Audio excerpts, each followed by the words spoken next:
지난 5월 9일 1차 경제 이슈 점검회의를 열어서 경제 금융 현안을 점검했습니다.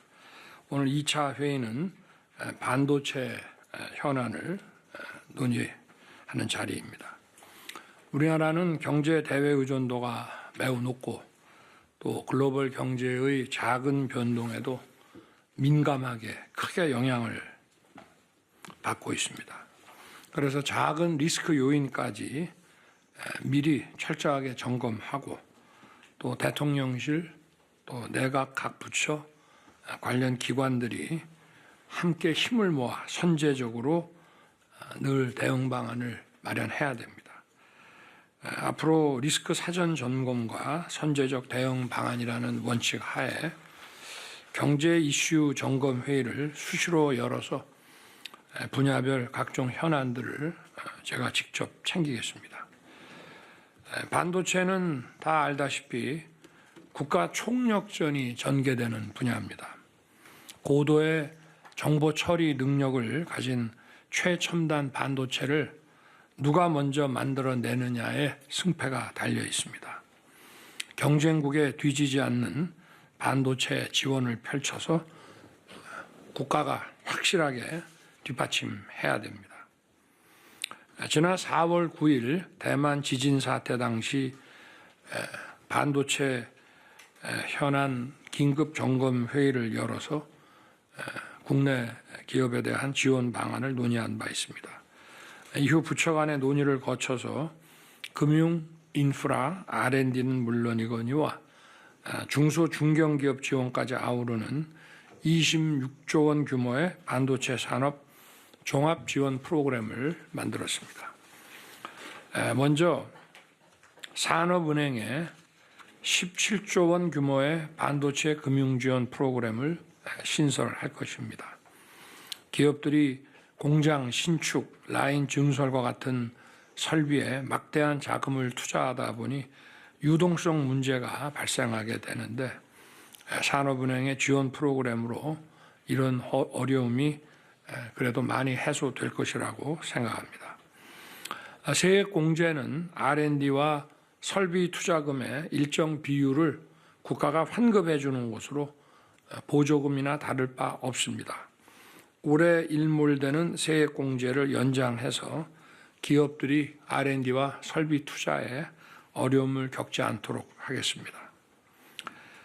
반도체 메가 클러스터 조성도 속도를 높이겠습니다. 시간이 보조금이고 문제에 대응하는 속도가 가장 중요합니다. 특히 전기, 용수, 도로와 같은 인프라는 정부와 공공부문이 책임지고 빠른 속도로 조성해 나갈 것입니다. 무엇보다 반도체 생산에서 가장 중요한 것은 안정적이고 품질이 좋은 전기를 공급하는 것입니다. 송전선로 건설 기간을 대폭 단축하는 국가전력망 특별법이 국회에서 조속히 통과될 수 있도록 국회와의 협의도 강화해 주기 바랍니다. 우리 반도체 산업 생태계를 튼튼하게 하는 데도 힘을 쏟아야 됩니다.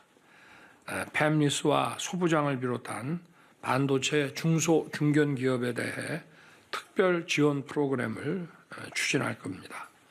1조 원 규모의 반도체 생태계 펀드를 만들어서 유망 팹리스와 소부장 기업들이 세계적인 기업으로 클 수 있도록 지원할 것입니다. 한편 미니팹과 같이 공동으로 이용할 수 있는 이런 실증 인프라는 기업이 원하는 수준으로 신속하게 구축하겠습니다. 일각에서는 반도체 산업에 대한 정부 지원을 대기업 감세, 부자 감세라고 얘기하기도 합니다마는 반도체 산업이야말로 우리의 민생을 더 풍요롭게 만들고 우리 경제를 도약시키는 가장 중요하고 확실한 토대입니다. 이번 반도체 산업 종합 지원 프로그램의 70% 이상은 중소 중견기업이 혜택을 받게 되는 것입니다. 또 세제 지원으로 기업의 투자가 확대되면 반도체 산업 생태계가 확장돼서 기업은 수익이 늘고 국민은 양질의 일자리를 더 많이 누리게 됩니다.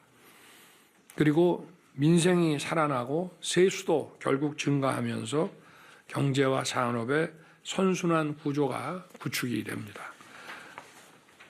세액공제로 보조금을 준다고 해서 우리 세수의 결손만 빚어지는 것이 아니라 이것이 또 다른 세수를 창출하기 때문에 결국 우리 경제의 규모가 커지고 또 세수도 더 확충된다는 얘기입니다.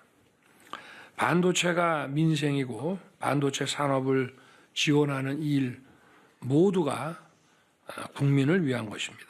각 부처는 반도체 종합 지원 프로그램이 차질 없이 진행되도록 꼼꼼하게 챙기고 또 우리 장관님들은 여야 가리지 않고 국회 문턱이 닳도록 찾아가서 설명하고